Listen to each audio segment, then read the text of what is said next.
आच्छा खुलुमबाय गासैखौबो दुलाराय बर' फरायसा आफादनि 52थि जा खुंगा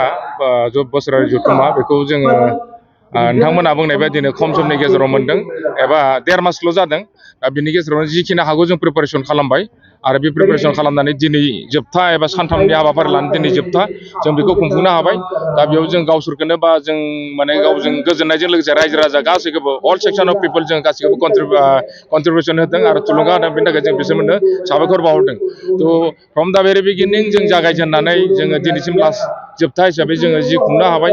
जोंनि नोजोराव जों साक्सेसखौनो खालामनो हाबाय जुदिबो समाव खममोन रां रुफानि एसे आंखालबाबो जों जेबो नङा बेखौ अभारकाम जागोन थ' आरो बिनि गेजेरजों जोङो जाय रायजो राजाफ्रा जोंनो क'पारेसन होनानै एभ्रि साइड आरो बिथांमोननो जों रोजा रोजा साबायखर बावहरदों थेंक इउ होदों जोङो जाहाथे जों भबिष्यतआवबो जों बेबायदिनो जोंनि दुलाराय बर' फरायसा आफादनि जा खुंगा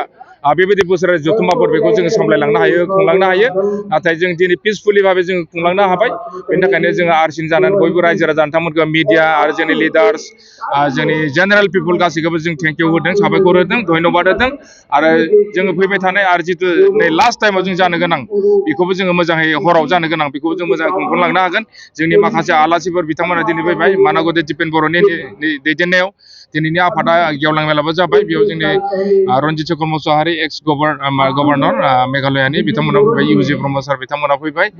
आरो आसामनि माखासे मन्त्रि बिथांमोना फैदों बड' लिडार्सफोरा फैदों आरो बायदि कालसारेल जितु एक्सचेन्ज जादों बेयावबो माखासे हारिनि कालसारेल टिमा बेयाव एक्सचेन्ज जानो थाखाय खाबु मोनदों आरो बिथांमोनखौ जोङो जोंनि